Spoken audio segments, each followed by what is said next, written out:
는 폐기물 업체였다가 그다음에 한국 화이버라는 소재 만드는 데가 있는데요. 거기서 친환경 차량 사업부를 띄어내면서 그것을 2017년도에 에디슨 모터스라고 이름을 바꾸고 지금 국내 전기 트럭에서 3위 정도를 지금 위치를 하고 있고요.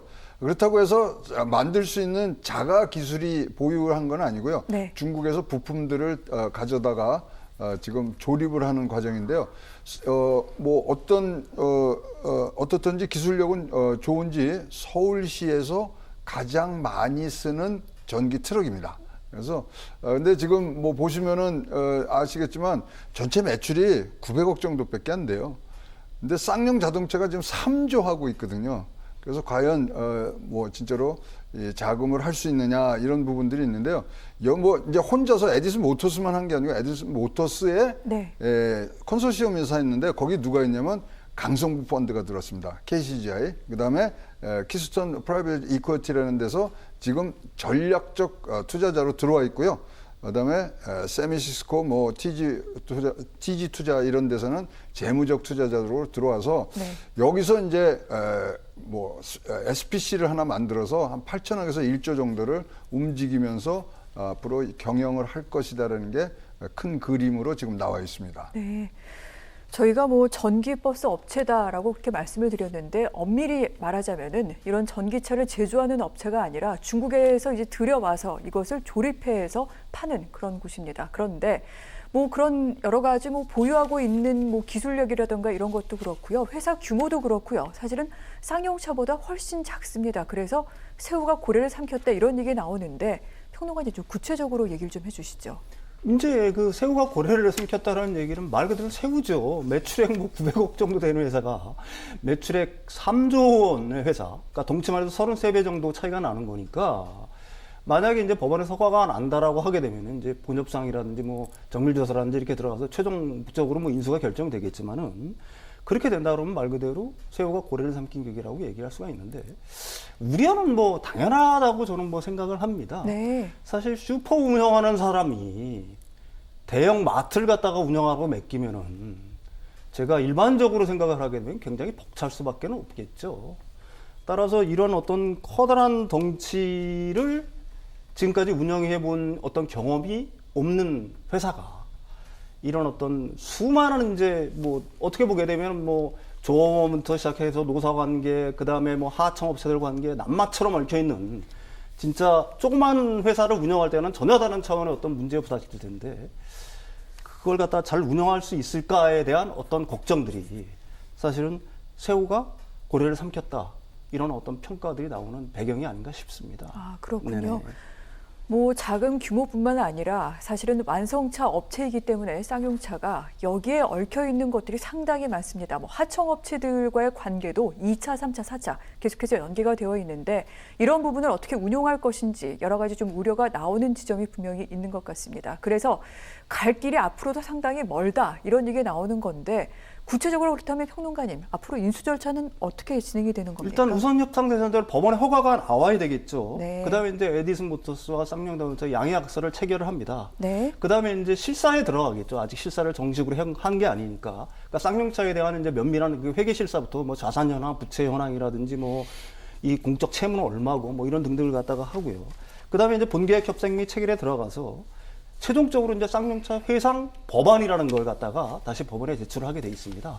그 법안 자체가 회생 법안 자체가 회생안 자체가 회생 계획안 자체가 법원에서 이제 마지막으로 허가를 받아야지만 사실은 기업 회생 절차를 갖다 졸업을 하고 네. 이제 그때부터 이제 에디슨 모터스가 본격적인 어떤 주인이 돼가지고 쌍용 자동차를 갖다 운영하게 되는 거죠. 네. 예, 예. 이런 부분이 평론가님 어떻습니까? 순조롭게 잘 진행이 될까요? 저는 순조롭게 진행이 될 거라고는 뭐 감히 상상할 수가 없는 거고요. 그런가요? 가장 중요한 거는 이제 자금력. 어떻게 진짜로 실제로 자금을 갖다가 만들 것인가. 이게 이제 첫 번째 관건이 될 것 같고요. 두 번째가 이제 노조를 갖다가 어떻게 설득을 할 것인가. 사실 제일 중요한 건 그렇지 않습니다. 전기차나 내연기관차에 비해서 공정 자체가 50%로 줄어들어요. 그러니까 인원 자체를 갖다가 줄일 수밖에 없는 겁니다. 그러니까 세계 유명 회사들, 뭐 도요타, 닛산, 뭐 혼다, 그다음에 폭스바겐 등등 포드 자동차도 인력 감축을 계속해서 하고 있잖아요. 전기차로 옮겨가면서. 그렇다면 지금은 쌍용자동차 같은 경우에는 내연기관 베이스의 회사인데 뭐 인력 구조 조정이라는 걸 갖다 피할 수는 없을 거예요.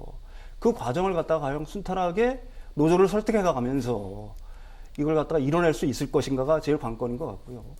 가장 중요한 거는 역시 이제 결국은 자금을 어떻게 만들 것인가. 운영비 포함, 공공채무, 공적채무 포함해가지고 한 1조 5천억 정도가 필요하다라고 얘기를 하는데 과연 이 회사가 그걸 갖다가 어떻게 만들어낼 것인가, 만들 수 있을 것인가. 그게 이제 관건이 될 거라고 봅니다. 아, 그렇군요. 그렇기 때문에 지금 여러 가지 우려가 있는 지점을 짚어주셨는데 에디슨 모터스 같은 경우에는 쌍용차를 인수하고 난 뒤 전기차 양산에 들어가겠다. 그리고 이것을 통해서 뭐 크게는 5년 안에 흑자로 전환할 수 있다. 지금 이렇게 얘기를 하고 있습니다. 고문님 이 부분 어떻게 봐야 될까요? 지금 밝힌 내용으로 보면 우리 쌍용차에서 가장 뭐 시그니처 차가 체어맨이었잖아요. 체어맨을 전기차로 옮기겠다. 그다음에 지금 여기 뭐 트럭이라든가 SUV 이런 것들인데 그거를 전동화를 시키겠다. 굉장히 뭐 지금 트렌드에 맞는 건데요. 신차가 나오려면 평균적으로 신차 하나가 나오는데 4천억 정도가 듭니다. 그다음에 그거 마케팅 비용 빼고요. 그래서 우리 윤석준 평론가가 아주 전곡을 찔렀는데 자금을 어떻게 할 것이냐, 이걸 어떻게 끌고 갈 것이냐.